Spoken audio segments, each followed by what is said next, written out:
Quemaduras. Obviamente ya saben ustedes qué cosas son las quemaduras, pero ¿alguno de ustedes me podría decir cuál es la complicación o una de las complicaciones principales que ustedes creen que puede tener un paciente quemado?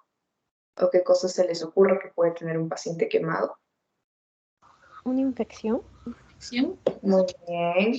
¿Cuál otra complicación creen que puede tener? Aparte de las infecciones. Pérdida de Acuérdense que líquidos. exactamente, deshidratación. Esas son las dos mayores complicaciones de un paciente quemado, la deshidratación severa y la infección. ¿Por qué? Porque ha perdido el órgano más grande que tiene el ser humano, que es la piel, porque la piel es un órgano. Entonces, recuerden que la piel va a tener tres capas, la epidermis, la dermis y la hipodermis. La epidermis va a ser la capa de la piel junto con la dermis que están muy inervadas. En cambio, la hipodermis básicamente va a ser el asiento de lo que es la grasita, ¿no? En la dermis es donde se van a encontrar, como ven ustedes en la imagen, todo lo que son la irrigación, tanto arterial como venosa, y también van a encontrar lo que son las terminaciones nerviosas, que ahora vamos a ver en el siguiente slide cuál es el nombre de cada una de ellas. Solamente son algunas principales, son 4. Sin embargo, lo que quiero que se lleven de esta diapositiva es que la piel no solamente va a cumplir la función de protección, como vemos acá, sino que también va a cumplir funciones estéticas, va a cumplir funciones metabólicas y una de las más importantes y por lo que se pueden llegar a desarrollar infecciones es que la piel cumple funciones inmunológicas, ya que en una de estas capas de piel se encuentran lo que son las células de Langerhans, se encuentran en lo que es la dermis, y las células de Langerhans son uno de los principales, por así decirlo, links que tiene el sistema inmunológico con todas las bacterias, los virus, cualquier microorganismo que se llegue a posar en la piel para poder reconocerlo de si es malo o si es bueno y de ser malo poder destruirlo para evitar que cause infección. Entonces, si nosotros destruimos todas estas capas de la piel, junto con estas células que son las células de Langerhans, que son células que se encargan de presentar estos microorganismos al sistema inmune, entonces la persona queda muy vulnerable a lo que son infecciones, y no solamente infecciones localizadas, como las que vimos cuando revisamos las partes de complicaciones inyectables como la celulitis, la fasciitis necrotizante, etcétera, sino que infecciones sistémicas, infecciones generalizadas que pueden llegar a hacer que el paciente fallezca. También recuerden que la piel tiene una función termorreguladora. Yo les mencionaba cuando vimos la parte de signos vitales que la piel tiene dentro de todo lo que es sus componentes algo que se llama colesterol. Y el colesterol es básicamente grasita que va a impedir que nosotros perdamos calor de forma innecesaria.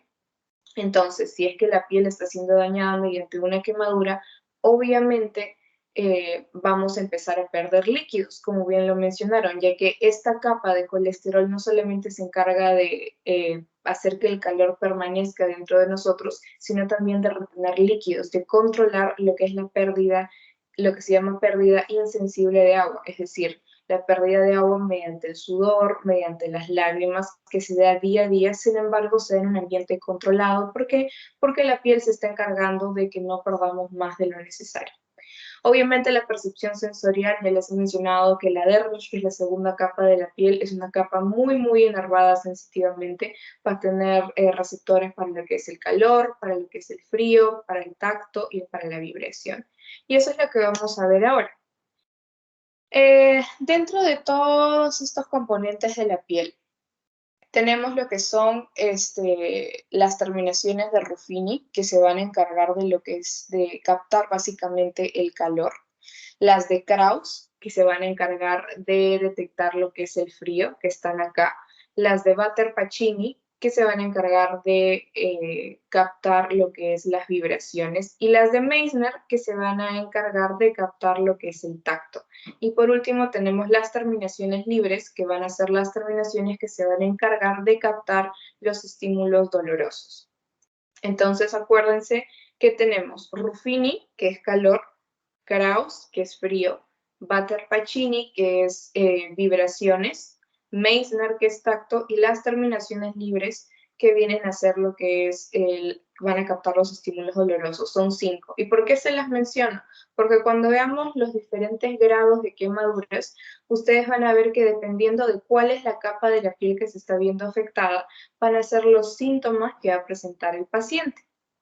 Por eso ustedes tienen que saber que si, por ejemplo, el paciente tiene una quemadura en la que se ve comprometido todo el grosor de la dermis, esto quiere decir que se ha comprometido la irrigación y sanguínea del paciente, es decir, de la piel del paciente, mejor dicho, se está comprometiendo lo que es el drenaje venoso, el drenaje linfático, y también se está comprometiendo lo que es la parte sensorial. Es decir, el paciente muy probablemente no va a poder tener sensibilidad para el frío, no va a tener sensibilidad para el calor y tampoco va a sentir dolor, que es una característica muy importante de uno de los grados de quemaduras que vamos a ver.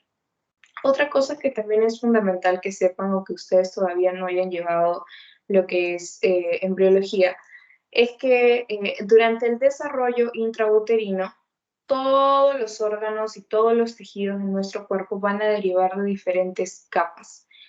Vamos a tener lo que es el endodermo, el mesodermo y ectodermo. De estas tres capas, de estas tres, por así decirlo, mamás, van a nacer los diferentes tejidos y los diferentes órganos que van a conformar finalmente la anatomía del ser humano. Entonces, la epidermis va a nacer como parte del ectodermo junto con el sistema nervioso central, ¿sí? Así que acuérdense, la epidermis va a nacer del ectodermo, acuérdense de eso. Ahora, las quemaduras ustedes ya saben que es una rápida destrucción del tejido cutáneo y va a haber una pérdida muy importante de líquidos y también se van a comprometer todas las estructuras que anteriormente hemos visto, las células de Langerhans, que eran el link con el sistema inmunológico y todo lo que eran los receptores de sensibilidad. La piel va a perder su función metabólica, va a perder su función termorreguladora. Vamos a ver un poco de lo que es la epidemiología. Les he puesto los 3 cuadros principales que ustedes les mencionan en su teoría. Y lo que se tienen que llevar de estos cuadros es que, en primer lugar, la etiología. La mayoría de casos de quemaduras va a ser por lo que es fuego o por llamas, seguido de lo que es contacto con objetos calientes, ¿sí? Sí, sí estoy compartiendo, Ariana. ¿No la puedes ver? No, disculpa, no puedo verlo. Ya, voy a volver a compartir.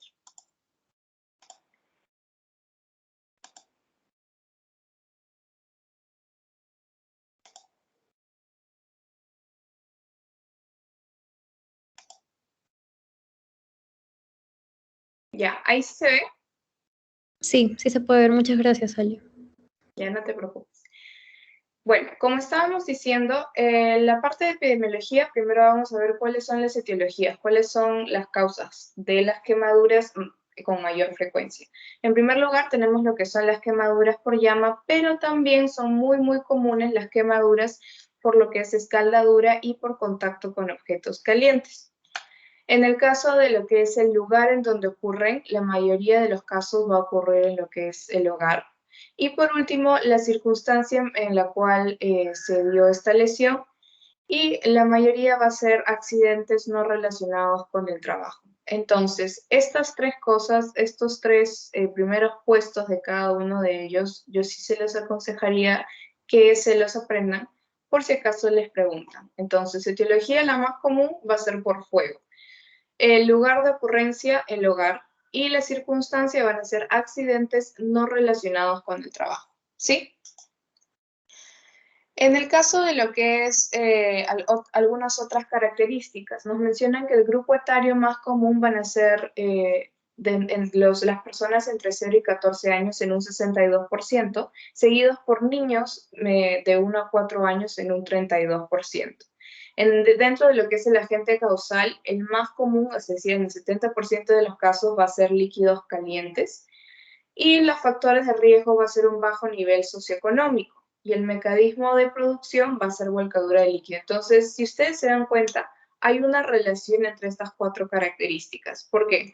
Porque generalmente las personas que tienen un bajo nivel socioeconómico tienden a dejar a los niños desatendidos para poder ir a trabajar, porque trabajan todo el día para poder alimentarlos. Entonces, un niño que se está quedando solo, obviamente un niño de 14 años va a tener un poco más de conciencia respecto a los objetos que toca y a los objetos que manipula que un niño entre 1 y 4 años. Por eso es que dentro de la mayoría, que es el 62%, el 32% se va a dar entre niños de esta edad, entre niños pequeñitos. ¿Y qué pasa cuando un niño tan pequeñito se queda solo? Los niños tienden a ser traviesos, tienden a agarrar todo lo que ven. Entonces, si es que la mamá o el papá dejaron en la cocina o en la hornilla una olla con agua hirviendo, una olla con agua caliente, estaban haciendo una sopa, el niño va a ir, va a intentar agarrar esa olla, se le va a caer encima y se va a quemar.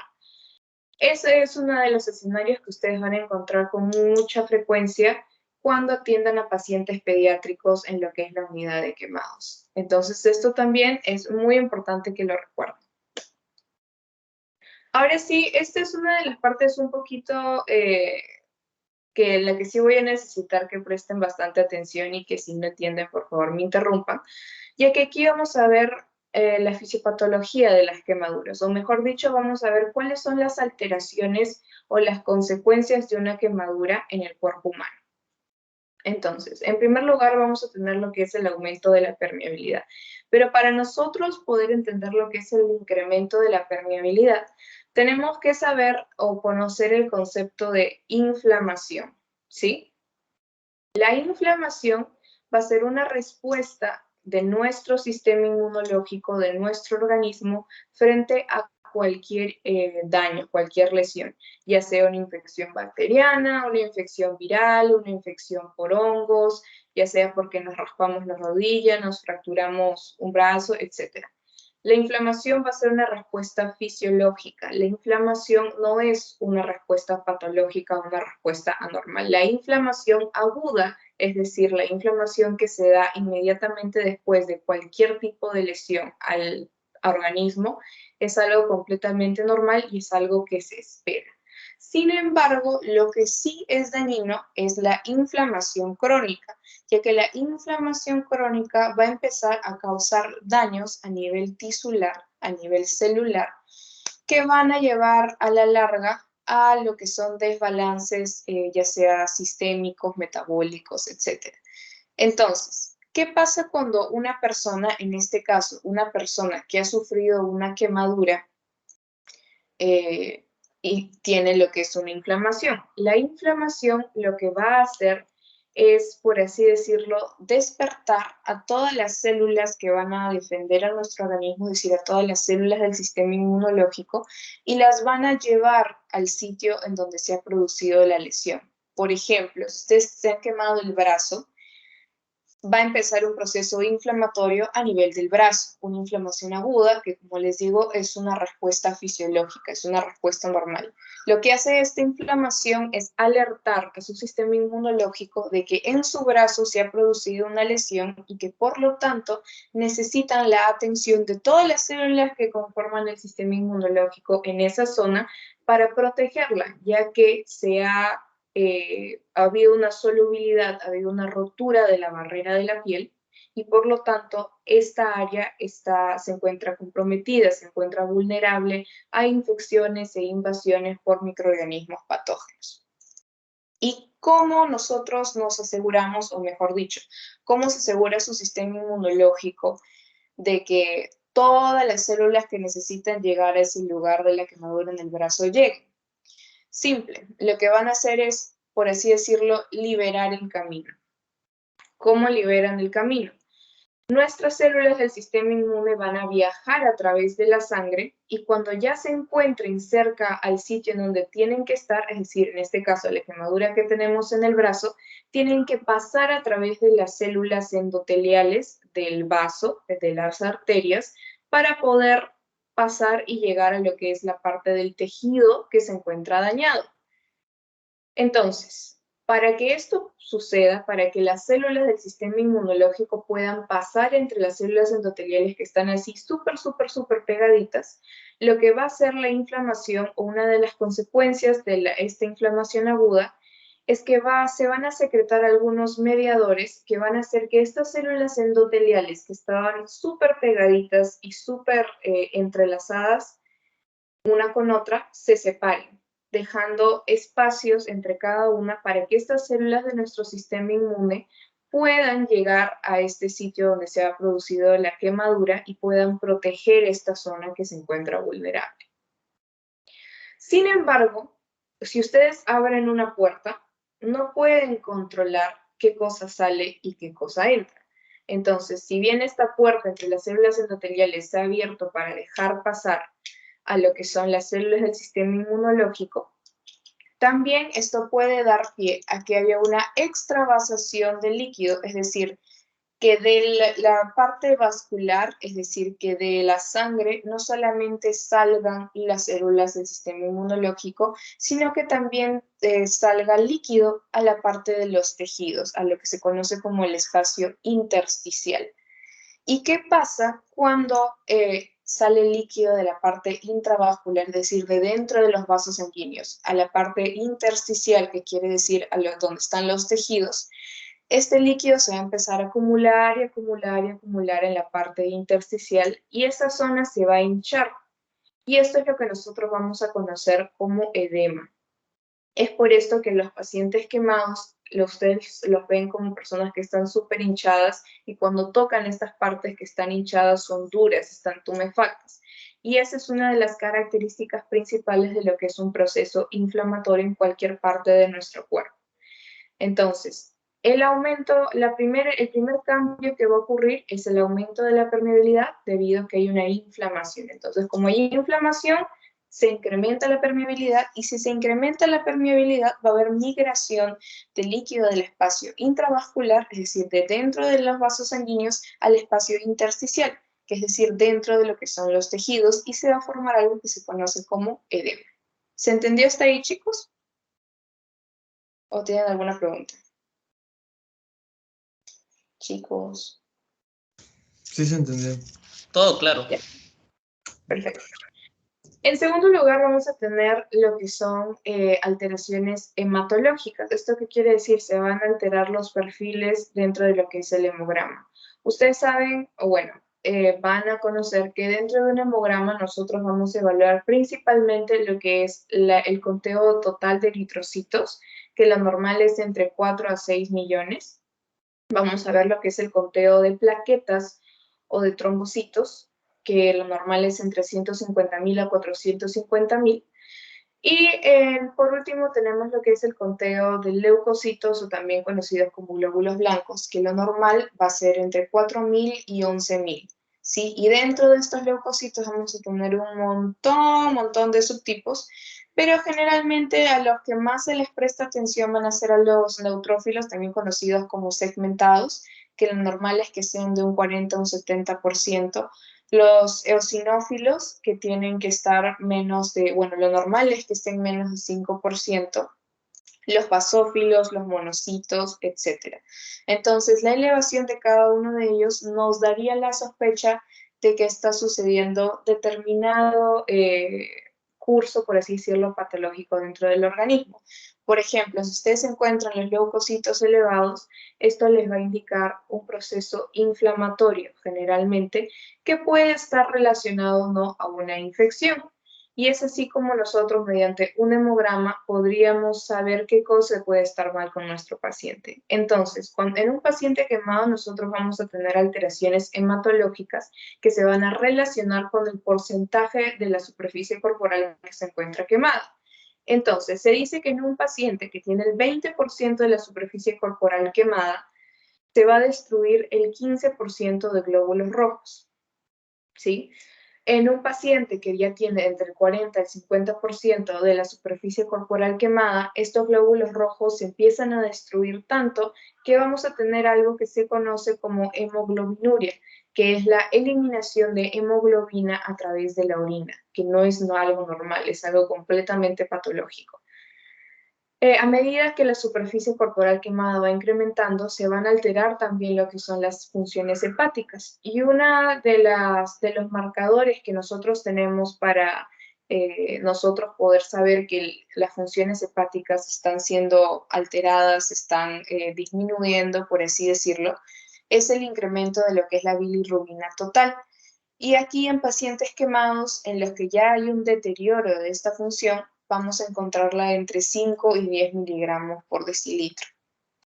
Y por último, como hay una disminución de glóbulos rojos, ustedes saben que los glóbulos rojos dentro de ellos tienen a la hemoglobina. Y la hemoglobina es una proteína que muy aparte de llevar oxígeno, va a llevar también lo que es el hierro en estado ferroso. Entonces, si es que se están eliminando glóbulos rojos debido a toda la superficie corporal quemada que tiene el paciente, esto quiere decir que está habiendo una anemia que va a ser resistente al tratamiento. ¿Por qué? Porque mientras el estado, mejor dicho, del paciente no mejore, estos glóbulos rojos se van a seguir eliminando y por lo tanto, a pesar de que nosotros le pongamos inyecciones de hierro, suplementos de hierro, mejor dicho, al paciente, le pongamos eritropoyetina, estos glóbulos rojos se van a seguir destruyendo. ¿Por qué? Porque cualquier lesión en el cuerpo, aparte de causar inflamación, va a causar estrés. El estrés también es una respuesta fisiológica a lo que es una injuria, ¿sí? Y es debido a este estrés que se empiezan a ocasionar todos estos cambios a nivel de lo que son los sistemas y en este caso alteraciones hematológicas como lo que es la pérdida de glóbulos rojos y por consecuente de la hemoglobina. En tercer lugar, vamos a tener lo que son las alteraciones de la coagulación. ¿Esto qué quiere decir? Ya les había dicho que frente a una injuria hay inflamación. Y si hay inflamación, van a haber de pronto un montón de células que van a salir al espacio intravascular para querer ayudar a solucionar esta lesión. Y toda esta cantidad de células que sale para querer ayudar a solucionar esta lesión, junto con lo que son la secreción de diversos mediadores inflamatorios, que las más comunes son las citoquinas, va a generar un estado de hipercoagulabilidad. ¿Esto qué quiere decir? Que la sangre se va a volver muy, muy espesa. ¿Y qué pasa cuando cualquier líquido se vuelve espeso? Se empieza a quedar atorado en ciertos lugares en forma de bolitas. ¿Y qué pasa si la sangre se queda atorada en forma de bolitas? Se empiezan a formar trombos. Y los trombos, ustedes saben, que pueden obstruir a los vasos sanguíneos. ¿Y qué pasa cuando un trombo obstruye un vaso sanguíneo? El flujo sanguíneo por ese vaso se va a cortar. Y por lo tanto, si es que el flujo sanguíneo en un determinado vaso se ve comprometido, el órgano que era irrigado o el tejido que era irrigado por este vaso ya no va a tener suplemento de sangre y por lo tanto ya no va a tener suplemento de oxígeno. ¿Y qué pasaba cuando un órgano ya no tenía oxígeno? Entraba en isquemia, es decir, el órgano se empezaba a morir. Y esa es una de las complicaciones que más alarman a los médicos cuando se está tratando a pacientes quemados. ¿Por qué? Porque se está viendo un incremento de la formación de trombos a nivel sistémico. No es en una sola arteria, ni en dos, ni en tres, sino es en absolutamente todo el cuerpo. Y ustedes saben que los trombos son estructuras que van a estar formadas por lo que son las plaquetas. Entonces, si las plaquetas están formando trombos a cada rato, se van a empezar a agotar, van a empezar a ver muy poquitas cada vez. Y si hay poquitas plaquetas, porque están tan ocupados formando trombos, el paciente va a empezar a tener lo que son sangrados espontáneos por cualquier orificio natural, por la nariz, que se conoce como epistaxis, por las orejas, por la boca, las encías, etcétera, por cualquier orificio natural que se les pueda ocurrir. Porque a la vez también, como se incrementa la actividad plaquetaria, como ya les he dicho, para formar trombos, se disminuye también lo que es una sustancia que se conoce como antitrombina 3. La antitrombina 3 es una sustancia que se va a encargar de, como su mismo nombre lo dice, de evitar la formación de trombos, por eso se llama antitrombina, ¿sí? ¿Esta parte se entendió, chicos? Porque... Sí, sí se entendió. Sí, la verdad que sí. Seguros. ¿Puedes explicar otra vez? O sea, me quedé en la 2 en una parte en estrés. En la última partecita más, estrés. Ah, ya. Lo que pasa es que la destrucción de lo que son los glóbulos rojos y en sí el deterioro de las funciones metabólicas en general en este tipo de pacientes se va a dar como una respuesta a lo que es el estrés. El estrés es una respuesta fisiológica que se va a dar como consecuencia de lo que es cualquier tipo de lesión al cuerpo.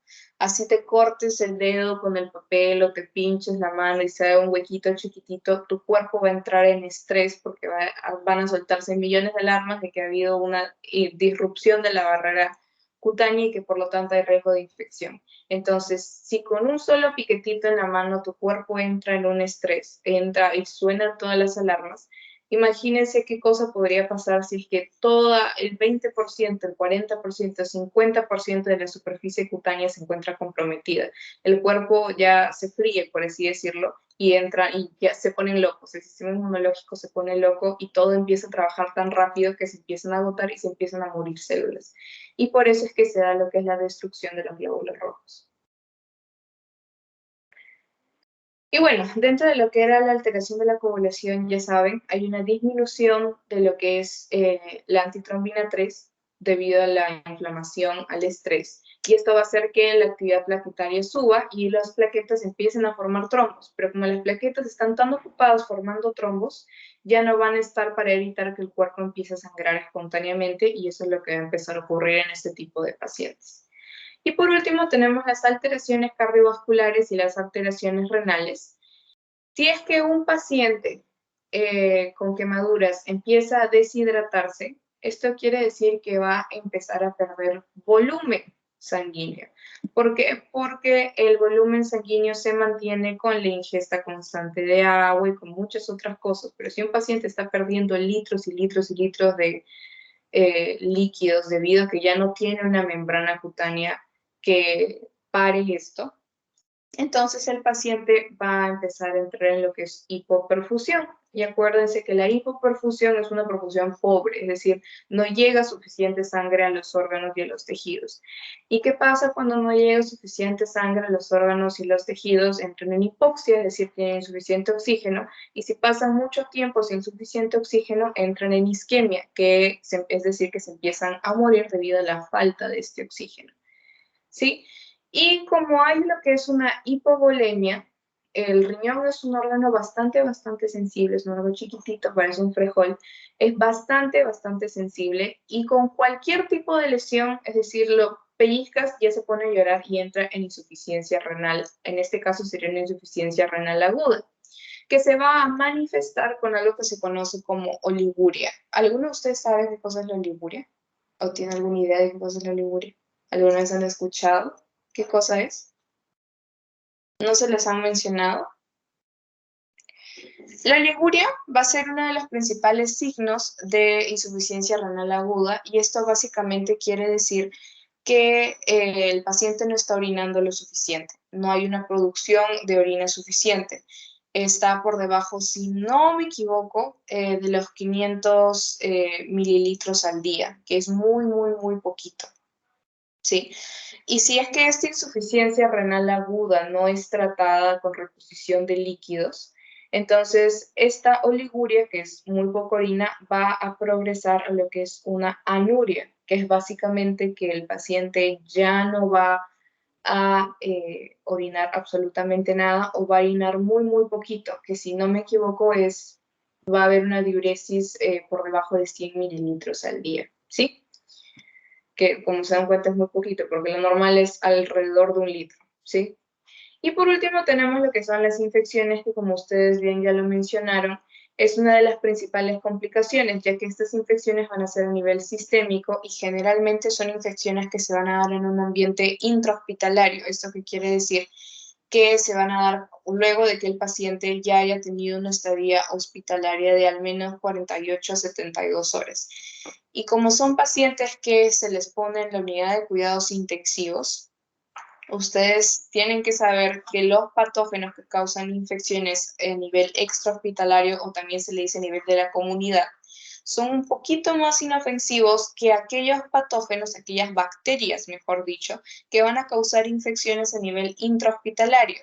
Sí, porque las bacterias que se encuentran en el ambiente intrahospitalario son bacterias que, por así decirlo, van al gimnasio todos los días, están súper chapadas, entonces son resistentes a la mayoría de antibióticos. Y si se quiere tratar una infección por este tipo de bacterias intrahospitalarias, llamémosle Pseudomonas aeruginosa, que es una de las más frecuentes, Klebsiella, Proteus, etc., vamos a necesitar bombardear a nuestro paciente con un montón de antibióticos y esto también va a llegar a comprometer lo que es la función hepática, que como ustedes se dan cuenta, también se va a ver comprometida dentro de lo que es un paciente quemado, ¿sí?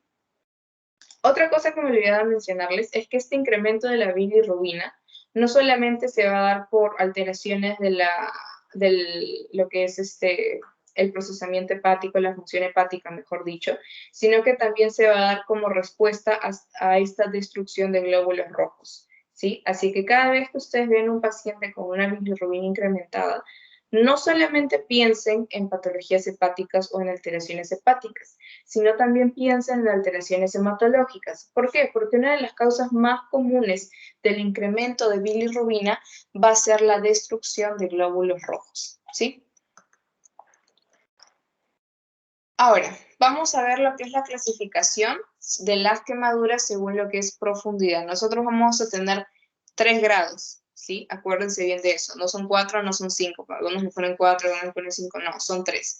Tenemos las de grado 1, o también conocidas como epidérmicas, y las de grado 2 que se dividen en 2A, que son las dérmico-superficiales, y 2B, que vendrían a ser las dérmico-profundas.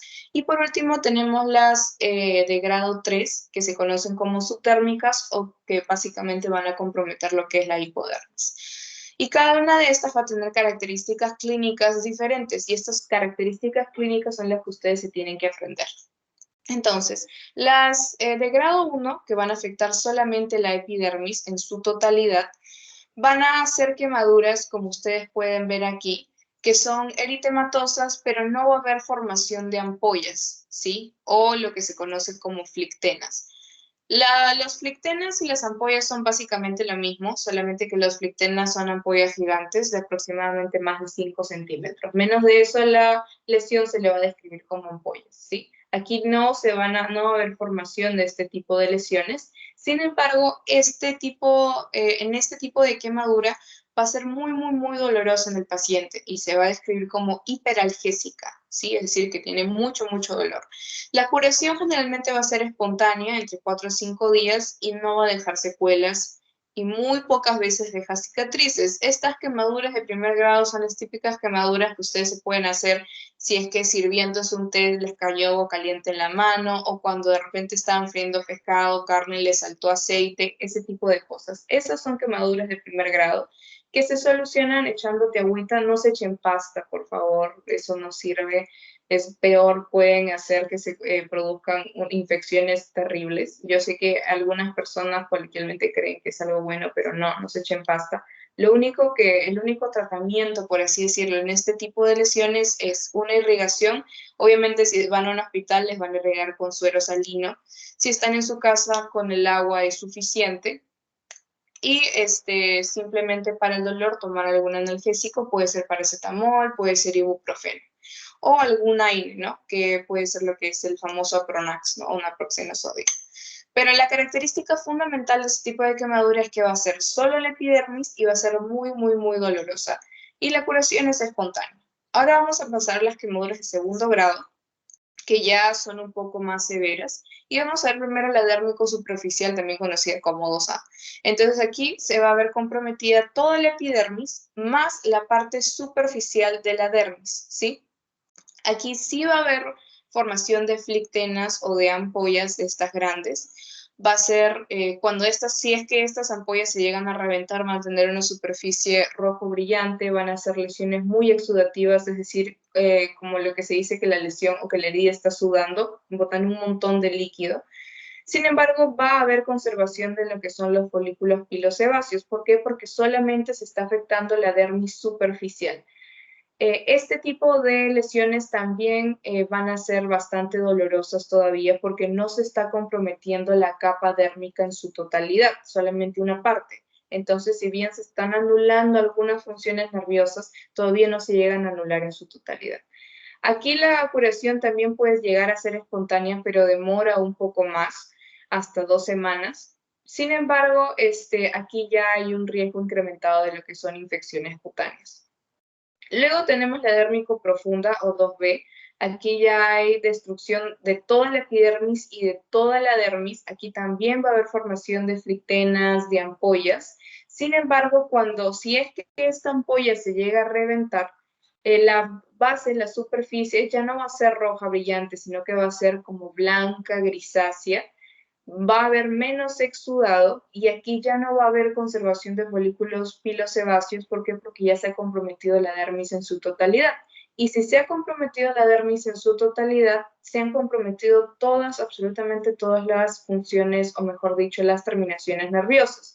Y si se han comprometido todas las terminaciones nerviosas, esto quiere decir que este tipo de lesión ya no duele, ¿sí? A diferencia de lo que eran las de grado 1 y las de grado 2A o dérmicos superficiales, que eran lesiones muy dolorosas, a partir del grado 2B o dérmico profunda, estas lesiones ya no van a doler. Y aquí el tratamiento sí llega a ser quirúrgico y obviamente ya deja secuelas. ¿Por qué? Porque ya se afecta un grosor mucho mayor de la piel. Dentro de lo que es el tratamiento en cuanto a las flictenas o las ampollas, hay diferentes corrientes. Algunos dicen que esta ampolla sí se tiene que reventar, otros no. Sin embargo, el tratamiento, el abordaje más común es que estas ampollas se dejen ahí. ¿Por qué? Porque estas ampollas o estos flictenas se están formando como un mecanismo de protección a esta zona de la piel que se encuentra vulnerable. Es como si lo estuvieran tapando con una capita. Entonces, el abordaje más común es que se deje ahí, se dé al paciente el tratamiento sintomático para el dolor y para la inflamación, y esto solito va a ir regresionando con los días, pero obviamente va a demorar bastante, porque ya llegan a ser lesiones un poco más profundas. Y por último, tenemos a las quemaduras de grado 3 o subtérmicas, en donde ya se está comprometiendo toda la epidermis, toda la dermis y toda la hipodermis. Aquí ya la lesión no va a ser ni rojo brillante, ni blanco, ni gris, sino que ya va a ser una lesión negra, básicamente va a ser una lesión necrótica. Se están comprometiendo ya no solamente las terminaciones nerviosas, sino que también lo que es la irrigación sanguínea, lo que es el drenaje linfático, y por lo tanto este miembro, este tejido va a estar prácticamente muerto. Entonces aquí el tratamiento va a ser quirúrgico y es la debridación, o mejor dicho, el retirar todo este tejido que ya está prácticamente muerto. Algo en lo que hacían bastante hincapié los doctores cuando veíamos nosotros el tema de quemaduras, es que cuando vean un paciente o cuando tengan un paciente con una quemadura de grado 3, no tengan miedo en tocar su lesión para poder hacer la debridación, porque tengan en cuenta que este paciente ya ha perdido completamente la sensibilidad. El paciente es como si estuviera naturalmente anestesiado en esa zona, ya no siente absolutamente nada. Entonces ustedes pueden cortar y pueden retirar este tejido sin miedo a hacerle daño. ¿En cuál de esas? La sulfadiazina de plata es básicamente una pomada que se puede utilizar en lo que son quemaduras de segundo grado profundas, dérmico profundas, pero también se puede utilizar en lo que son pacientes con quemaduras que ya están en la unidad de cuidados intensivos, ¿no? Como les digo, en pacientes con quemaduras de tercer grado, el tratamiento ya es la debridación, el retirar este tipo de tejidos, y es en los pacientes con quemaduras de segundo grado dérmico profundas en los que se utiliza esto de lo que es la sulfadiazina de plata para poder acelerar de alguna manera la repitalización de esta zona y reducir el tiempo que pasa esta zona de la piel vulnerable para reducir lo que es la probabilidad de infecciones. ¿Alguna otra pregunta, chicos? Ya. Entonces, dime. Disculpa una consulta, ¿puedes repetir en la parte donde mencionaste que en cierto grado no causa dolor o al menos porque ya dañó las terminaciones nerviosas? Es a partir del grado 2B o dérmico profundo, ya que ya se ha afectado lo que es la dermis en su totalidad. Porque como habíamos visto aquí al inicio, en la dermis, que es esta partecita naranja de acá, se encuentran todas las terminaciones nerviosas de calor, de frío, de presión, de tacto y también de lo que es de dolor, que eran las terminaciones nerviosas libres. Así que acuérdense de eso. Es a partir del grado 2B o dérmico profundo, porque en el grado 2A sí se afecta la dermis, pero se está afectando la dermis superficial. Entonces todavía hay terminaciones nerviosas que van a permitir al paciente sentir, o sea, van a dejar expuestas todas esas terminaciones nerviosas del dolor. Entonces va a ser una quemadura, una lesión bastante dolorosa junto con la de grado 1. En cambio, a partir del grado 2B, que ya se compromete toda esta dermis, se han quemado prácticamente todas esas terminaciones nerviosas, entonces el paciente no siente. Gracias. Ya. Entonces, ahora vamos a ver rápidamente lo que es la clasificación de las quemaduras, lo que hemos visto según su profundidad. Y ahora vamos a ver según el agente causal. Entonces vamos a tener quemaduras térmicas, quemaduras químicas y biológicas y las quemaduras eléctricas y mecánicas. Vamos a empezar con las quemaduras térmicas. En todas estas diapositivas yo he intentado hacerles cuadros como esto, porque así es como yo estudio, me funciona bastante, que son cuadros resumen donde van a tener las cosas más resaltantes de cada uno de estos y se las voy a dejar obviamente por si lo quieren usar para estudiar. Entonces, en las quemaduras térmicas nosotros vamos a tener 4 tipos. Vamos a tener por contacto directo, por fuego directo, por radiación y por frío.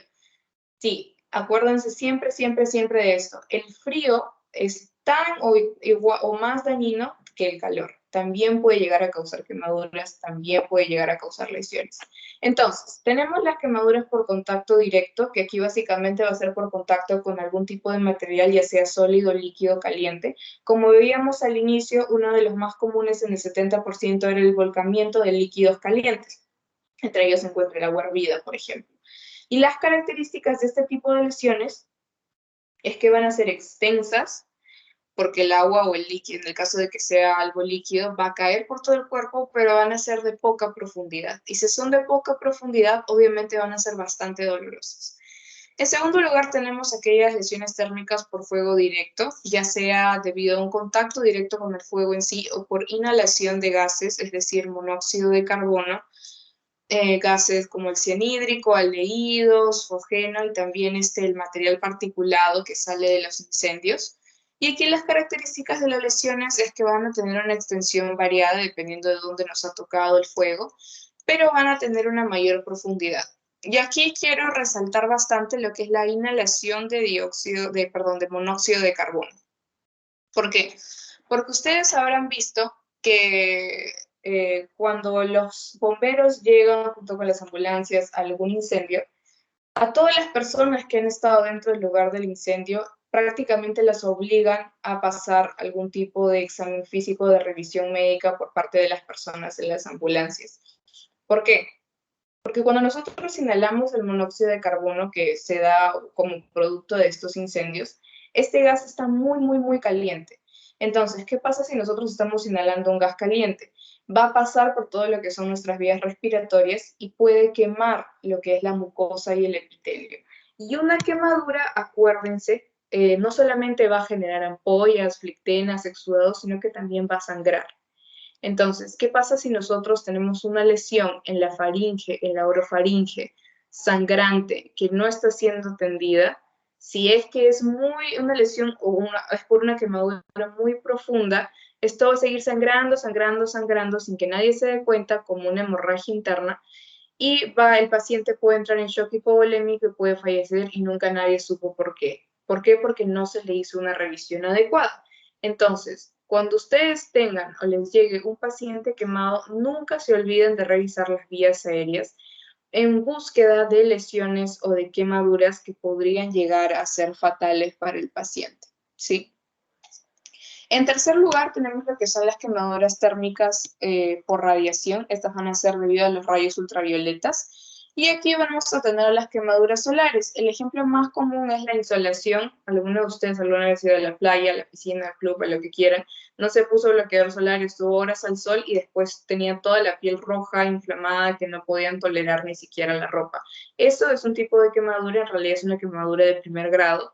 Y si a alguno de ustedes les han pasado, se deben acordar que es bastante, bastante dolorosa. ¿Por qué? Porque aquí solamente hay compromiso de la epidermis. Todos los nervios, las terminaciones nerviosas dolorosas continúan intactas.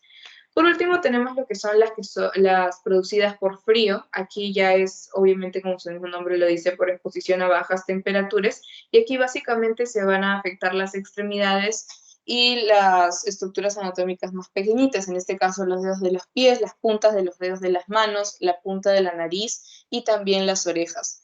Por eso es que ustedes han visto en diferentes películas que o más que nada en estas películas de las que todo el mundo se pierde tratando de trepar el Everest, es que de la nada la nariz se les empieza a poner primero roja, luego morada, luego negra y al final se les caen pedazos de la nariz o de las orejas. ¿Por qué? Porque como ustedes ven acá, o cuando vimos en la clasificación según la profundidad, como está habiendo una exposición constante a bajas temperaturas, esto empieza o puede empezar como una quemadura de grado 1 y puede llegar a progresar hasta una quemadura de grado 3, donde ya el tejido se muere y básicamente se cae. ¿Sí? Ahora, las quemaduras químicas. Vamos a tener que estas pueden ser producidas por dos tipos de productos, los álcalis y los ácidos. Ustedes por química saben que los ácidos son aquellas sustancias que tienen un pH menor de 7 y los álcalis que tienen aquellas sustancias que tienen un pH mayor a 7. ¿Cuál de estos dos, los álcalis o los ácidos, creen ustedes que produce quemaduras más severas? ¿Cuál creen? ¿Los ácidos? ¿Los ácidos? Ya. Yo también dije los ácidos, pero no es los ácidos, sino al contrario, son los álcalis. ¿Por qué? Porque los ácidos, si bien van a producir necrosis, van a producir bastante coagulación, no van a ser lesiones que progresen. En cambio, los álcalis van a producir un tipo de necrosis que es una necrosis licuefactiva, en la que van a, por así decirlo, como su nombre lo dice, licuar todo el tejido que tienen ahí y por lo tanto esto les va a permitir tener más acceso a planos más profundos de la piel, llegando, si es que en el caso de que sea, por ejemplo, una quemadura a nivel abdominal, pudiendo llegar a penetrar la pared muscular, lo que es el epiplon, la grasa, etcétera, y haber compromiso de órganos internos. Entonces, acuérdense que dentro de las quemaduras químicas, los que producen quemaduras muchísimo más severas van a ser los álcalis, ¿sí? Y como bien dice acá, porque tiene una gran capacidad de penetración de tejidos. Y esto va a ser a nivel sistémico. Una quemadura química o que le caiga algún químico en el ojo, si les dicen que es un álcali, ustedes tienen que volar. ¿Por qué? Porque esto va a tener como tiene una gran capacidad de penetración, empieza a pasar capa tras capa, tras capa, tras capa, y ustedes si se demoran en actuar, puede llegar el paciente a perder esta extremidad o a perder esta parte de su cuerpo, ¿sí? Las quemaduras por ácidos más comunes, la lejía, ¿sí? El hipoclorito de sodio. Acuérdense de eso. Y otra cosa muy importante, que es un paréntesis, aquí cuando ustedes traten a un paciente que ha ingerido un álcali, nunca lo hagan vomitar. Tampoco cuando ha ingerido un ácido, ¿sí? Pero más importante cuando ha ingerido un álcali, por esto mismo que les digo que tiene una gran capacidad de penetración de tejidos. Y aparte, si es que ustedes hacen vomitar a un paciente que ha tomado un ácido o un álcali, están reexponiendo todo lo que es la mucosa esofágica a este agente y por lo tanto el daño va a ser mucho más severo y pueden llegar hasta a comprometer estructuras del mediastino como los pulmones o el corazón. Y por último tenemos lo que son las lesiones eléctricas, que tenemos de tres tipos: la eléctrica verdadera, la que es por arco eléctrico y la que es por llama. La que es por llama, básicamente el paciente va a hacer combustión espontánea. Y nos quedan dos: la eléctrica verdadera, que va a ser por el calor de la electricidad, que van a ser lesiones superficiales que solamente van a dañar la epidermis, o la piel, mejor dicho. Y las que son por arco eléctrico, que son las más peligrosas, ya que aquí el paciente va a ser parte del circuito eléctrico y por lo tanto vamos a encontrar un orificio de entrada y un orificio de salida.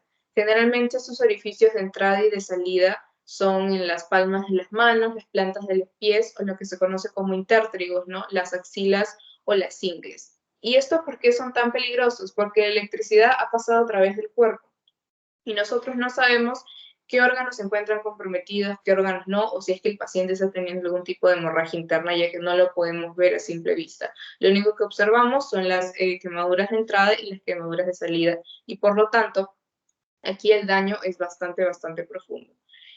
En esta imagen, que es también bastante importante, ustedes van a ver la resistencia de los diferentes tejidos del cuerpo al calor.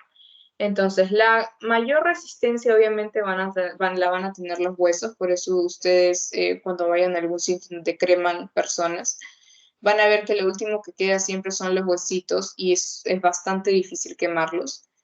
Y lo que menor resistencia va a tener al calor van a ser los nervios. Entonces, este es el orden. Lo primero que se va a quemar van a ser los nervios, luego los vasos sanguíneos, el músculo, la piel, los tendones, la grasa y por último el hueso. Entonces, si ustedes ven, les llega un paciente que ha tenido una quemadura en la pierna y ya ven su hueso, entonces ya saben que esto muy probablemente por todas las capas que ha tenido que atravesar el fuego ha sido una lesión o es una lesión bastante importante.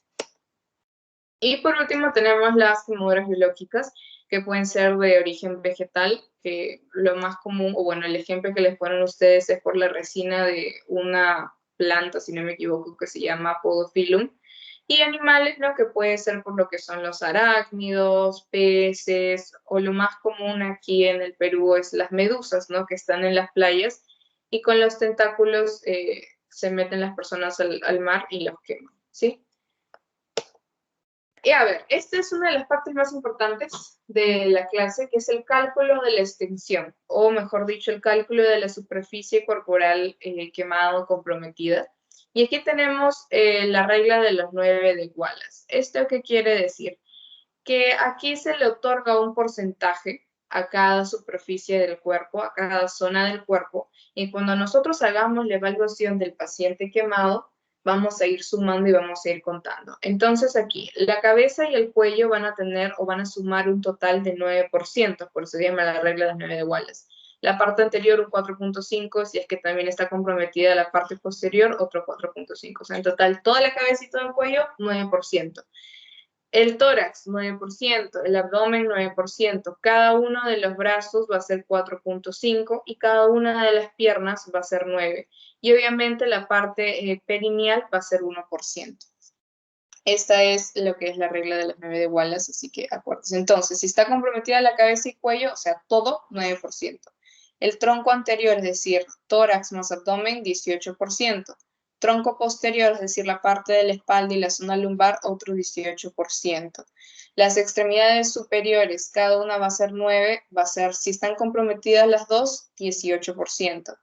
Si en el caso de las extremidades inferiores están comprometidas las dos, un 36%. ¿Por qué? Porque son 9% de las partes anteriores, 18, más otro 18% de las partes posteriores. Entonces, 18 más 18, 36. Y el área genital siempre va a ser 1%.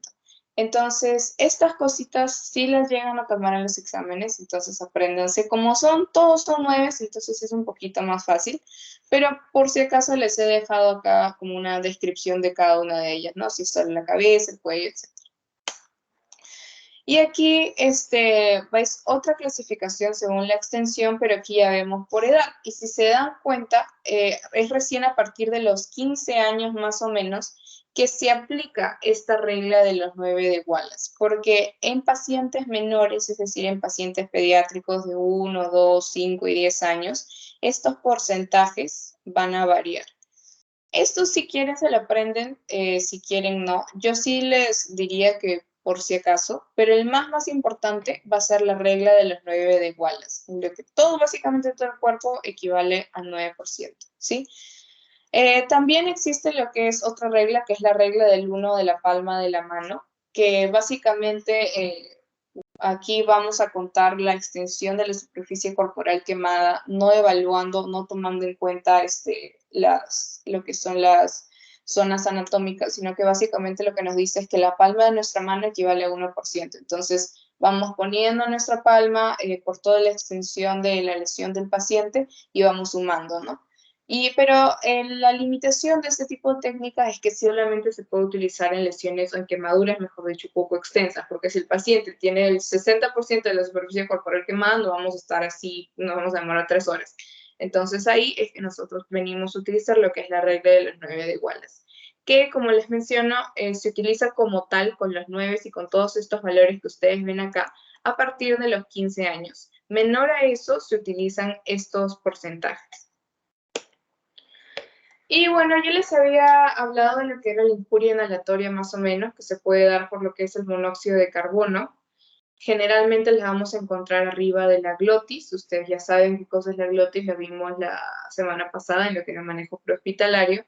Y también la podemos ver debajo de la glotis. Entonces, aquí en el examen físico en un paciente que tiene una injuria o una quemadura inhalatoria, el paciente generalmente va a tener un esputo negruzco, es decir, que cuando el paciente tose, lo que sale va a ser negrito, que obviamente es por el carbón. Pueden haber quemaduras faciales, generalmente periorales alrededor de la boca, o si ha sido por inhalación también, ustedes saben que dentro de la nariz tenemos pelitos. Estos pelitos se conocen como vibrisas y las vamos a encontrar chamuscadas o quemadas y nos va a dar, nos va a ser un indicio, mejor dicho, de que este monóxido de carbono ha sido inhalado y por lo tanto podemos encontrar algún tipo de lesión dentro de las vías respiratorias. El paciente, si es que hay un compromiso bastante grande o importante, puede llegar a tener lo que es una taquipnia, una retracción intercostal, que yo ya les había explicado que se conoce como tirajes, ya que el paciente empieza a utilizar la musculatura accesoria y el paciente también se puede encontrar agitado. ¿Por qué? Porque no puede respirar bien, es un paciente que está hiperventilando. Puede haber también disfonía, ya que puede haber compromiso de lo que son las cuerdas vocales, ronquidos también por esto mismo. Pueden haber ruidos respiratorios disminuidos si es que el compromiso, como les digo, ya no es solamente de la vía respiratoria alta, sino que ya ha progresado en lo que es la vía respiratoria baja, los bronquios. Eritema orofaringio, que es uno de los signos más importantes, que básicamente es el enrojecimiento de la orofaringe. La orofaringe, por si acaso, es la porción de la faringe que nosotros observamos cuando la persona abre la boca, está bastante enrojecida. Y obviamente la disfagia u odinofagia. Básicamente la disfagia, como su mismo nombre lo dice, es dificultad para tragar, y la odinofagia es cuando la persona traga algo y es bastante doloroso. Entonces, acuérdense, disfagia es tragar de manera, hay dificultad para tragar, mejor dicho. Y odinofagia es que cuando una persona traga resulta doloroso. ¿Por qué? Porque hay una lesión a nivel de la orofaringe. Y el tratamiento. Dentro del tratamiento, aquí básicamente va a depender del grado de la lesión. Pero lo básico es que tenemos que, uno, mantener al paciente hidratado. Dos, tenemos que tener un control de su diuresis para evaluar la función renal, porque como ya les dije, los riñones son órganos bastante engreídos, son órganos que le haces así y ya se resienten. Entonces tiene que haber un buen control de la diuresis porque eso va a ser un indicador de la función renal. En el caso de pacientes que ya tienen una quemadura de grado 3, a veces se necesita colocar una sonda nasogástrica para lo que es su alimentación. Y lo más importante que les estaba diciendo es la reposición de líquidos. Muy aparte, obviamente, de la analgesia, que es muy importante. Aquí generalmente en este tipo de pacientes se utilizan opioides como la morfina o el fentanilo, o el remifentanilo, que es lo más nuevo. Pero dentro de lo que es la reposición de líquidos, para saber cuánto líquido le tenemos que poner a nuestro paciente, vamos a utilizar esto que se conoce como la fórmula de Parkland, que es 4 mililitros por porcentaje de superficie corporal quemada por kilo. Y esto sí se lo tienen que memorizar porque sí llegan a preguntar. Entonces, por ejemplo, si tenemos el 50% de la superficie corporal quemada y el paciente pesa 70 kilos, según esta fórmula, ¿cuánto le tendríamos que poner al paciente? A ver, díganme. Vamos, chicos. 1400 mililitros. Exactamente. 14.000 en realidad, porque son 4 por Ah, sí, me comí un 20. cero. Sí, sí, sí. Ajá, serían 14.000 mililitros, que como ustedes se dan cuenta es bastante, pero en realidad es tanto, ¿por qué? Porque como se está viendo comprometida las capas de la piel y hay pérdida bastante deshidratación, tiene que ser así masiva. Pero lo que nos dicen acá es que el 50% de lo que nos salga de este resultado, en este caso si el resultado es 14.000, 7.000 mililitros se tienen que administrar en las primeras 8 horas y el resto va a ser administrado en las 16 horas siguientes. Y aquí ustedes ya conocen cuál es la fórmula de goteo, entonces ya saben cuántas gotas por minuto le tienen que poner a su paciente para administrarle 7.000 mililitros en 8 horas. Y cuántas gotas por minuto tienen que pasarle al paciente para administrarle 7.000 mililitros en 16 horas. Entonces, eso podría ser una pregunta bastante interesante que les pueden pedir. Primero lo que es la fórmula de Parkland para un paciente quemado y luego preguntarles cuántas gotas por minuto se deberían administrar, ¿no? 50% en las primeras 8 horas y el otro 50% en el resto de las 16 horas restantes. Bien, ¿tienen alguna pregunta, chicos, acerca de lo que es quemaduras antes ya pasar rápido a lo que es la parte de RCP y Heimlich? A la una, a las dos. No entendí bien la fórmula. ¿Podrías volver a explicar, disculpa? ¿Qué cosa? La fórmula.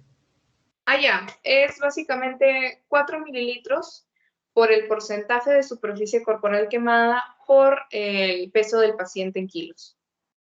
O sea, 4 mililitros es la constante, siempre van a ser 4 mililitros, absolutamente nunca va a cambiar. La superficie corporal quemada obviamente va a depender del paciente, de cuánto porcentaje de su cuerpo se encuentra comprometido por el peso del paciente, ¿no? En el ejemplo que les di, si tenemos un paciente que tiene el 50% de la superficie corporal quemada y pesa 70 kilos, entonces multiplicaríamos 4 mililitros, que es la constante, como les digo, nunca va a cambiar, por 50, que es el porcentaje de superficie corporal quemada, por 70, que vendría a ser el peso del paciente en kilos. Y eso nos daría como resultado 14.000 mililitros. Y esta fórmula de Parkland nos dice que de estos 14.000 mililitros, el 50% se administra en las primeras 8 horas, es decir, 7.000 mililitros en las primeras 8 horas, y en el resto de las 16 horas que quedan del día, vamos a administrar el otro 50%. ¿Ahora sí quedó claro? Sí, muchas gracias. Ya, perfecto. Entonces, ahora vamos a pasar a ver RCP y Heimlich. RCP para mí es uno de los temas más interesantes, ya que es bastante rápido de aprender, es bastante rápido de estudiar. Entonces, lo primero que nosotros tenemos que hacer para nosotros poder realizar el RCP básico, ojo, porque ustedes acá les están hablando del RCP básico, es reconocer si es que nuestro paciente está en parada cardiorrespiratoria. ¿Cómo reconocemos que un paciente está en parada cardiorrespiratoria? ¿Alguien sabe cómo lo hacemos? ¿Alguien se acuerda? Las tres características principales que nosotros tenemos que reconocer, o que buscar, mejor dicho, para reconocer una parada cardiorrespiratoria es, en primer lugar, si es que el paciente está inconsciente, ¿sí? En segundo lugar, es si que el paciente no esté respirando o que tenga una respiración dificultosa, conocida como disnea.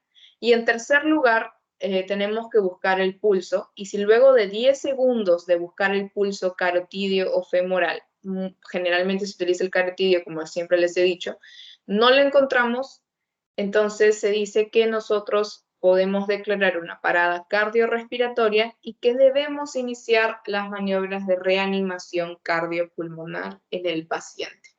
Entonces, lo primero que tienen que hacer, reconocer la parada cardiorrespiratoria, que son tres cosas: el paciente inconsciente, que no esté respirando o tenga una respiración dificultosa y que luego de 10 segundos no hayamos encontrado un pulso.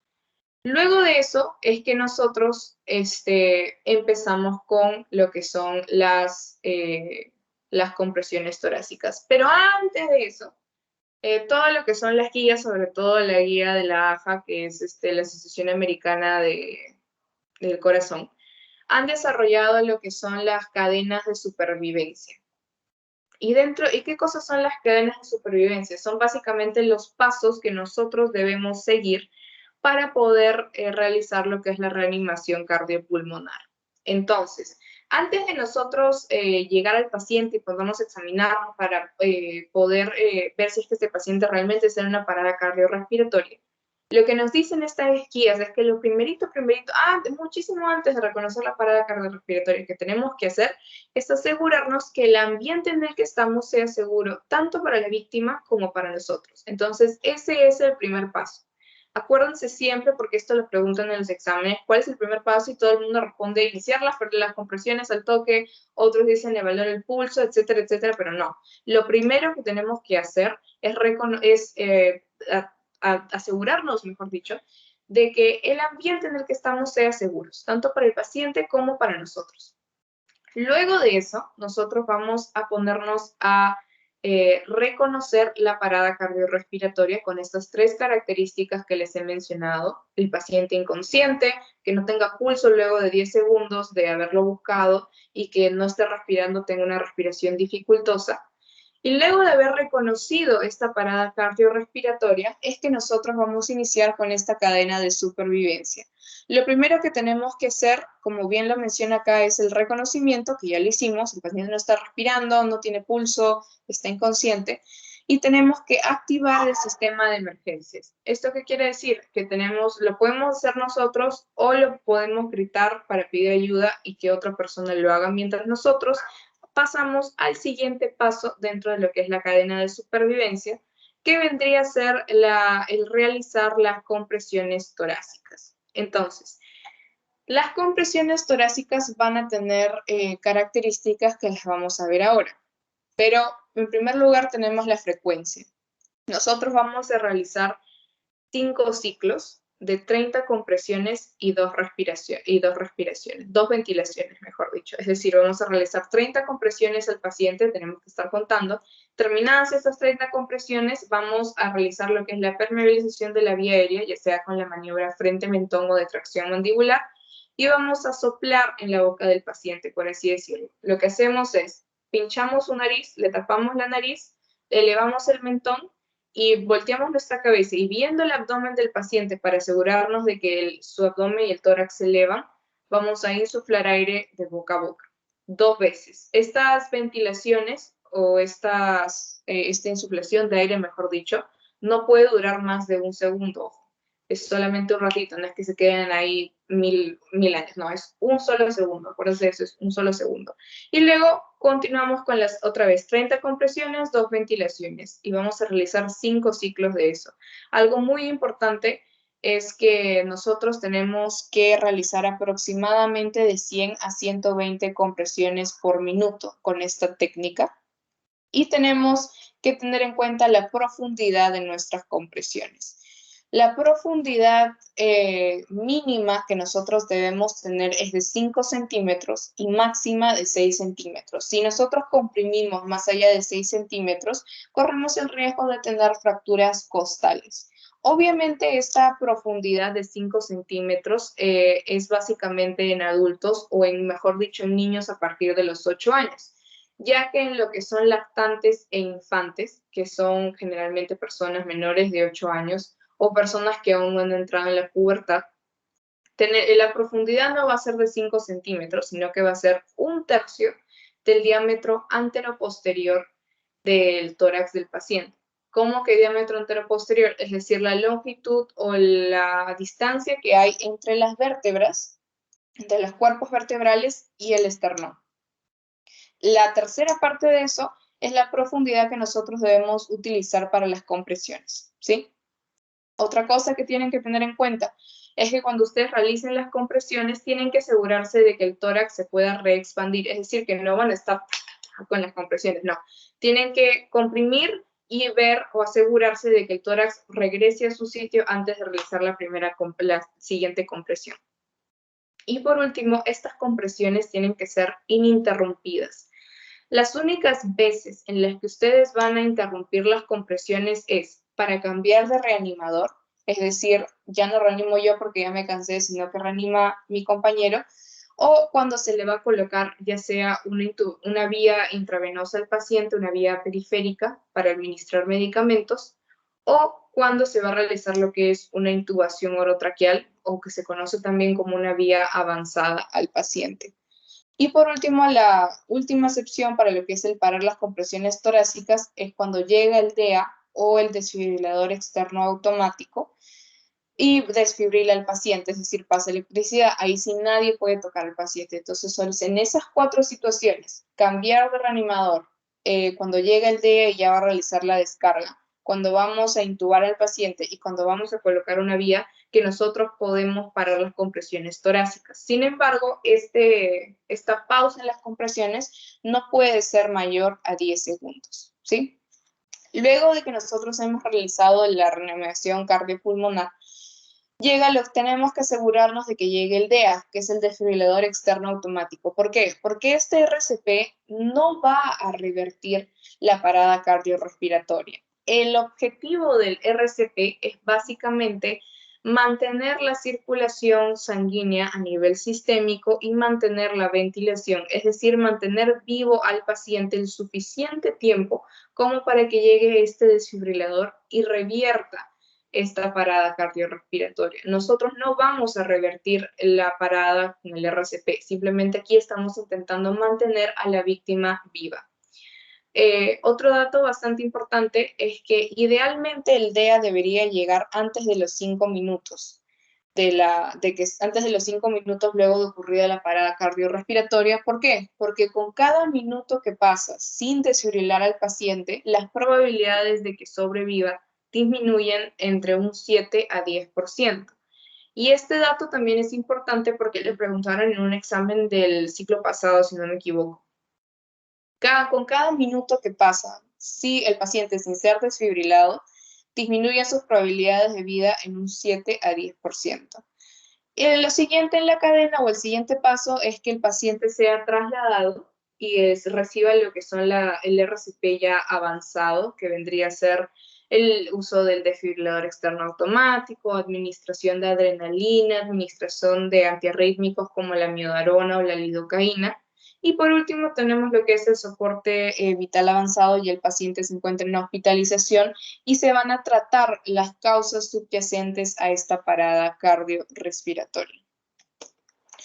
Entonces, como ya les había mencionado, los ciclos son 5 ciclos de 30 compresiones y 2 ventilaciones. Se dice que en pacientes menores de 8 años se van a realizar ciclos de 15 compresiones y 2 respiraciones, aunque en realidad este es un dato que ya es, por así decirlo, antiguo. Sin embargo, aún ustedes se los mencionan en sus teorías, así que ténganlo en cuenta. Pero para la vida, las guías nuevas, sobre todo la que salió el año pasado, mejor dicho, dice que ya en toda persona se tienen que realizar ciclos de 30 compresiones y 2 ventilaciones. Pero como les digo, para el examen, menores de 8 años, 15 a 2. El pulso, ya les he dicho, para reconocer la parada cardiorrespiratoria se busca por 10 segundos. Luego de 10 segundos no encuentran pulso en las arterias mayores, la carótida y la femoral, digan o pueden ustedes declarar que no hay pulso, no hay ningún problema, inician el RCP. Cuando nosotros paramos el RCP, ya les había mencionado las 4 ocasiones, ¿no? Para la desfibrilación con el DEA, para intubar al paciente, colocar una vía o para cambiar de reanimador. Y por último, obviamente, si es que vemos que el paciente ya empieza a reaccionar, paramos el RCP y lo colocamos en posición de seguridad, que es básicamente de costadito, para que no se atragante, ya sea con saliva, con fluido, sangre, etc. Ya les había dicho que es con una profundidad de mínimo 5 centímetros, máximo 6. En el caso de pacientes pediátricos, es decir, menores de 8 años, es 1/3 del diámetro anteroposterior del tórax. Generalmente en lo que son lactantes o neonatos también es un aproximado de 4 centímetros, pero como les digo, esto va a depender del diámetro anteroposterior. Y las ventilaciones son cada 5 a 6 segundos y no deben durar más de 1 segundo.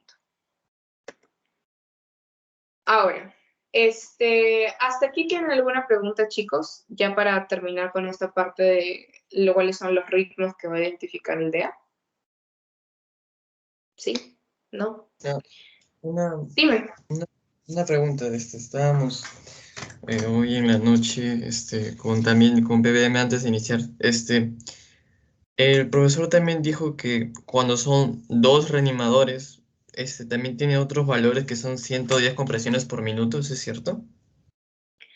Lo que pasa es que cuando son dos reanimadores van a empezar a cambiar, o sea, van a rotar, porque otra de las recomendaciones que dicen estas guías es que no aconsejan que sea uno, siempre aconsejan que sea dos o más, porque las personas se cansan y si estás cansado no vas a realizar buenas compresiones. Entonces, cada reanimador tiene que mantener los ciclos de 30 compresiones y 2 ventilaciones, pero lo que dicen es que sí o sí se tiene que mantener esta frecuencia, por así decirlo, de que en un minuto se tienen que llegar a hacer de 100 a 120 compresiones para mantener la circulación sanguínea y para mantener obviamente también la respiración, ¿no? Eso creo que es lo que el doctor más que nada quiso recalcar, ¿no? Que así sean dos o más reanimadores, siempre, siempre, siempre se tienen que asegurar que sea de 100 a 120 compresiones por minuto. Bien, chicos. Entonces, cuando llega el DEA, que es el desfibrilador externo automático, básicamente lo que va a hacer es identificar el ritmo de parada en el que se encuentra el paciente. Entonces, dentro de los ritmos de parada cardiorrespiratoria vamos a tener dos grandes grupos, los ritmos desfibrilables y los ritmos no desfibrilables. Los únicos ritmos desfibrilables, ¿qué quiere decir?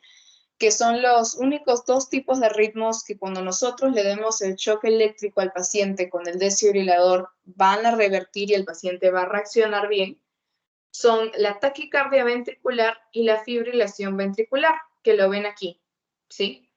Y por otro lado tenemos a los ritmos no desfibrilables, que van a ser dos. La asistolia, es decir, que no va a haber absolutamente ningún tipo de actividad eléctrica, es una línea plana, o lo que se conoce como actividad eléctrica sin pulso, en el que va a tener una morfología bastante parecida a un latido cardíaco con actividad eléctrica normal, sin embargo va a ser deficiente y por lo tanto no va a ser suficiente para lograr una contracción exitosa del corazón y por lo tanto el paciente entra en paro y no hay buena circulación. Entonces, la asistolia y la actividad eléctrica sin pulso van a ser ritmos de parada no desfibrilables. ¿Esto qué quiere decir? Que en estos casos no vamos a realizar la descarga eléctrica con el DEA, sino que lo que vamos a hacer es continuar con las compresiones cardíacas y proceder con lo que es la administración de fármacos como lo son la adrenalina. Y si es que el paciente llega a reaccionar, empezamos a administrar los antiarrítmicos como la amiodarona o la lidocaína. En el caso de que el ritmo sea desfibrilable, es decir, que sea una taquicardia ventricular o una fibrilación ventricular, aquí sí vamos a aplicar lo que es la descarga eléctrica con el DEA. Y para nosotros poder realizar la descarga eléctrica con el DEA, lo primero que tenemos que hacer, aunque suene tonto, y sí preguntan, porque a mí me preguntaron en PBM, preguntaron el ciclo pasado y te lo preguntan hasta en anestesio, es ¿qué cosa es lo primero que debes hacer para poder utilizar el DEA? Y lo que dicen en las guías es, el primer paso, encender el DEA. Así que si les viene esa pregunta, no la duden, yo sé que es un poco tonto, pero el primer paso es encender el DEA. Luego de haber encendido el DEA, ustedes tienen que colocar los parches en el tórax del paciente, que son dos. Un parche lo van a colocar en la región infraclavicular derecha, como dice acá en el segundo espacio intercostal al costado del esternón, por eso dicen la línea paraesternal, y el segundo se va a colocar en el quinto espacio intercostal izquierdo, en la línea axilar anterior, ¿sí? Tienen que colocarlos bien, ya que este posicionamiento de los electrodos está pensado para que abarque la mayor cantidad de músculo cardíaco. Y luego de eso es que se va a producir a realizar las descargas. En el caso de los adultos, la descarga es de aproximadamente 360 joules, y en el caso de niños, es decir, pacientes pediátricos menores de 8 años, menores de 12 años, etc., van a hacer las descargas de 2 a 4 joules por kilo de peso, y eso también es importante. Y por último, ya para terminar tenemos lo que es la maniobra de Heimlich. La maniobra de Heimlich solamente se va a realizar durante lo que es una obstrucción total de la vía aérea, no parcial, porque en la obstrucción parcial la persona todavía no ha perdido la capacidad de poder expulsar este objeto. Y para eso, para diferenciar, para saber, mejor dicho, cuándo realizar la maniobra de Heimlich, nosotros tenemos que saber diferenciar entre una obstrucción parcial y una obstrucción total.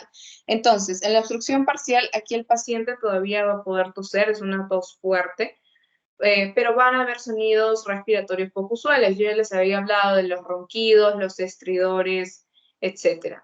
Aquí el paciente puede empezar a ponerse un poquito azul, la respiración es bastante forzada y algo clásico es que la víctima se va a empezar a agarrar la garganta con una o con dos manos. Sin embargo, acá en la obstrucción total el paciente ya no puede toser, muchas veces ya no puede hablar, acá el paciente ya está totalmente azul, no puede hacer ningún tipo de sonido, ni siquiera para quejarse, ya no hay movimientos de retracciones o de tiraje, sino que aquí básicamente se paró absolutamente cualquier movimiento torácico, ya no hay sonidos respiratorios, no hay estridores, ni ronquidos, ni absolutamente nada, y empieza a haber un empleo de lo que son los músculos respiratorios accesorios.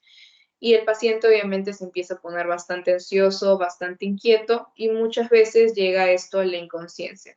Entonces, ¿cómo se realiza la maniobra de Heimlich? Simplemente hacemos nuestra mano dominante en un puño y la cubrimos de esta manera con la otra mano y la vamos a colocar en la boca del estómago del paciente. Los vamos a colocar detrás del paciente con las piernas separadas y vamos a inclinar un poquito el paciente para adelante y vamos a empezar a hacer compresiones en el abdomen para atrás y para arriba. ¿Sí? Estas compresiones no tienen, por así decirlo, ningún número en específico. Las compresiones en la maniobra de Heimlich se van a realizar hasta que el paciente bote o expulse el objeto que está obstruyendo la vía aérea. En el caso de bebés, como ustedes pueden ver en la imagen, no vamos a utilizar esta maniobra, ya que tanto el RCP como la maniobra de Heimlich, estas compresiones son bastante bruscas. En el caso de bebés, lo que vamos a hacer es colocar al bebé en nuestro brazo, boca abajo. Vamos a los dos dedos, el índice y el medio van a estar uno en cada lado de sus mejillas y vamos a realizar palmadas en lo que es la región interescapular, es decir, entre las escápulas. Y lo vamos a colocar, como ven en la imagen, sobre nuestra rodilla para hasta que bote el objeto. Y en esta imagen vamos a ver qué cosa ocurre cuando estamos solos y nos estamos atragantando. Aquí lo que se dice es que igual colocamos la misma posición de las manos, el puño y la otra palma cubriéndolo, sin embargo vamos a apoyarnos en un objeto duro y vamos a empezar a hacer compresiones, tal cual como lo haría otra persona si es que la tuviéramos para ayudarnos. Y bueno, eso sería todo, chicos. No sé si tienen alguna pregunta. Ah, esto me olvidaba, esto es muy importante. Estos dispositivos de ventilación es lo que se llega a conocer como una vía aérea avanzada, ya sea en el caso de pacientes que han sido víctimas de un atragantamiento o pacientes que han tenido una parada cardiorrespiratoria. Y aquí vamos a utilizar lo que son las cánulas orofaringeas y nasofaringeas. En el caso de las cánulas orofaringeas tenemos dos tipos, las cánulas de Guedel y las cánulas de Berman. ¿Y por qué se las menciono? Porque eso también preguntan bastante en los exámenes, las características de cada una de ellas. Son completamente diferentes, como se podrán dar cuenta. La característica principal que las diferencia es que las cánulas de Berman van a tener doble canal. En cambio, las cánulas de Guedel tienen un canal único, es decir, las de Guedel tienen un solo huequito, las de Berman tienen dos. Eso es lo que quiero que se aprenda. La medida, porque obviamente cada una de estas tiene una medida, se va a obtener midiendo lo que es desde la comisura labial hasta la oreja, y esa va a ser la medida de la cánula que nosotros tenemos que utilizar en el paciente. Y la vamos a insertar la vamos a insertar al revés, por así decirlo, y cuando ya se encuentre dentro de la boca del paciente, la vamos a girar 180 grados y hasta chocar con el paladar. Y eso es muy importante porque, como les digo, también preguntan en los exámenes. Y en el caso de las cánulas nasofaringeas, acá la medida ya no la vamos a obtener midiendo de la comisura a la oreja, sino que la vamos a obtener midiendo desde la nariz a la oreja. O también medimos lo que es la narina. Las narinas son los huequitos de las orejas, de la nariz que tenemos. Los 2/3 de ese diámetro va a ser también la medición de la cánula nasofaríngea. Y obviamente esto es lo que ya les había mencionado anteriormente, la bolsa de ventilación manual, o también conocida como AMBU. Y como ya les había dicho también, aquí vamos a insuflar de 6 a 7 centímetros cúbicos por kilo de peso. Y esto también pregunta, ¿sí? Si mal no me equivoco, el ciclo pasado fue una pregunta acerca de un motociclista que pesaba 70 kilos y les preguntaban cuánto volumen de aire tendrían que insuflar con el AMBU. Entonces era entre 420 y 490 centímetros cúbicos. ¿Por qué? Porque son de 6 a 7 por kilo de peso. Y aquí, como ya les había dicho, no va a ser una cantidad de oxígeno de 21%, como sería el oxígeno o el aire normal, en el aire normal, sino va a ser de 100%, ¿sí? Para ventilar bien al paciente. Listo, chicos. No sé si tienen alguna pregunta, alguna duda. Les voy